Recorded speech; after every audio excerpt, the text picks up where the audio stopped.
Famous stars of the 70s. Where are they now? Sally Field dead. Sally Field hit our TV screens in shows like Gidget, The Flying Man, and The Girl with Something Extra. However, her big break came in the TV movie Cybill, for which she won an Emmy Award in 1977.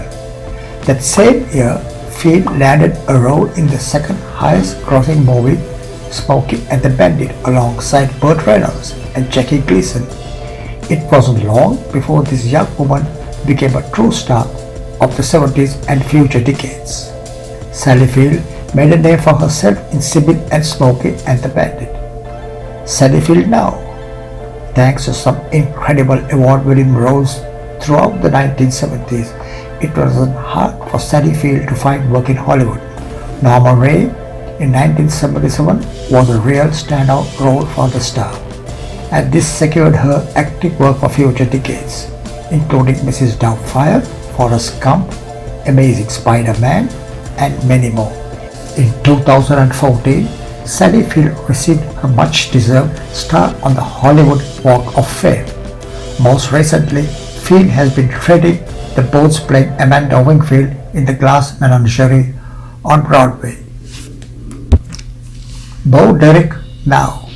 Bo Derek became a big star in the 80s, starring in movies such as Tarzan, The Ape Man, and Bolero, which were directed by her husband.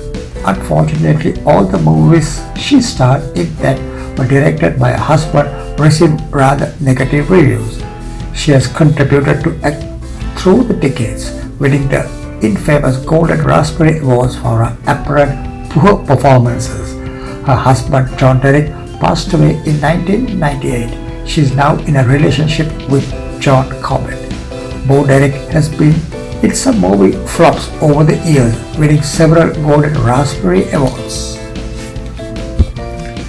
Valerie Perrine. Valerie Perrine dead. The stunning Valerie Perrine was unsurprisingly destined for big things, starting her career off as a Las Vegas showgirl. After a small role in the soft-core adult film Slaughterhouse-Five, Perrine was picked up by Playboy magazine for a shoot.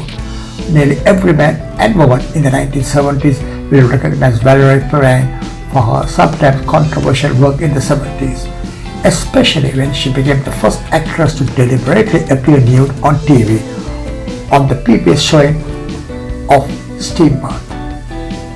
Cybill Shepherd then. Cybill Shepherd first experienced fame as a model, which is allegedly how she managed to secure her first acting role. It was a feature on the cover of Glamour magazine in 1970 that caught Peter Bogdanowski's eye, and instantly picked her for the role of JC in the last show which he was directing. Her first movie earned her a Golden Globe nomination, and she carved herself an impressive film career on the back of it. Cybill Shepherd was nominated for a Golden Globe for her role in The Last Picture Show. Cybill Shepherd now, with some huge movies under her belt in the 70s, including the renowned Taxi Driver, things slowed down a little for the star. However, in the mid-70s, Cybill Shepherd wowed audiences once again with the standout performance of her career in ABC's Moonlighting. Since then, Cybill has appeared in various movies, TV shows, Broadway shows, and published a best-selling autobiography. Oh, and she has won 3 Golden Globe Awards. It seems as though nothing can stop Cybill Shepherd. Kate Jackson now. Since her role in Charlie's Angels, Kate Jackson has continued to wow audiences in both TV shows and movies. The star has 3 Emmy Award nominations and 4 Golden Globe nominations to her name, and has been writing her memoirs entitled The Smart One. While her acting career may have been a success, the same can't be said of her love life. Unfortunately, with 3 marriages, 3 divorces, and numerous alleged relationships, it seems Kate Jackson never found true love. Kate Jackson has had plenty of award nominations over the decades. Alison Arngrim then. Alison's acting career started at a very early age after a brief stint as a child model. Her first roles were in TV commercials before she landed the part of Nellie Olson in the TV series Little House on the Prairie.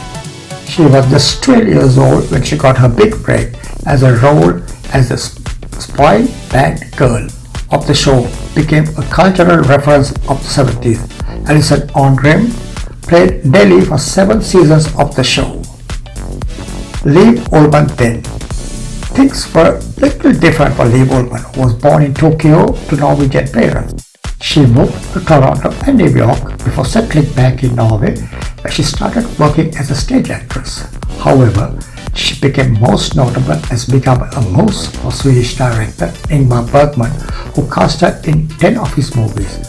Her face was all over the big screen in the 70s, in movies such as Autumn Sonata, A Bridge Too Far, and the award-winning The Immigrants.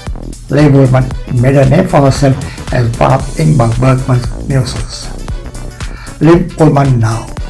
Things never really slowed down for the world-renowned actress, who has continued acting through the decades, both in Hollywood blockbusters and on TV.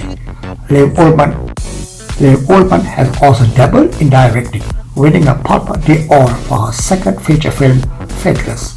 The star has been nominated over 40 times for awards, including nominations for Best Actress Academy Award for The Immigrants and Face to Face. Liv Ullmann is married to real estate developer Donald Saunders and is a UNICEF Goodwill Ambassador.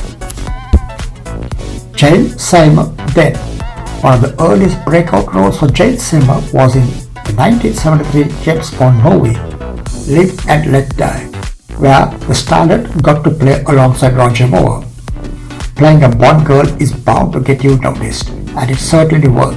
Her next role was in Sinbad and the Eye of the Tiger, before truly making a name for herself in the movie and TV show Battlestar Galactica. By the end of the 70s, everyone had heard of Jane Seymour. Jane Seymour made a name for herself in the James Bond movie Live and Let Die. Jane Seymour now.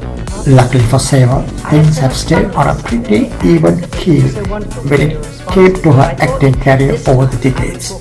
Through the 80s, the actress had several roles in TV movies and series such as The Richest Man in the World. More recently, you may recognize her face for small parts in modern shows such as Smallville and How I Met Your Mother, not forgetting her role in Wedding Crashers, Call Me Kitty cameo. She's still got it. Cher, then, who can forget Cher in the 70s? Not only had her and her husband Sonny Bono dominated the charts with their smash hit I Got You Babe, but they were also given their own TV show in the 70s. The Sonny and Cher Comedy Hour was an incredible hit, with around 30 million people tuning in every week. The TV show catapulted the pair to the dizzying heights of fame, but it was Cher who was getting most of the attention. Cher made a name for herself singing and in the Sonny and Cher Comedy Hour. Cher now. There is no denying that Cher is as famous as she was in the 1970s. Not only has she sold millions of records, but she has also bagged herself roles in award-winning movies such as Moonstruck, being a shining star on Broadway, and put one on one of the highest-grossing concert tours of all time. Determined not to rest, Cher is currently putting on a series of shows in Las Vegas and Maryland dubbed Classic Cher. Rene Russo then. If you are lucky enough to remember the 70s, you'll probably remember that you couldn't turn a corner or read a magazine without seeing Rene Russo on a billboard or magazine cover.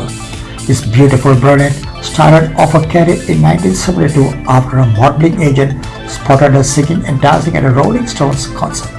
Before too long, she was adorning the pages of Vogue, Cosmopolitan, Mademoiselle, and major fashion magazines as one of the most in-demand models of the 70s. Rene Russo was a model who was spotted at a Rolling Stones concert before she was signed. Rene Russo now. After making her modeling debut in the 70s, Rene Russo had a taste for fame and wanted more. At the turn of the decade, Rene decided to try her hand at acting and later made her movie debut in the 1989 blockbuster Major League. Since then, she has continued to act in major motion pictures such as Thor, The Thomas Crown Affair, Nightcrawler, and more. In recent years, she has made her transition into the realm of movie production.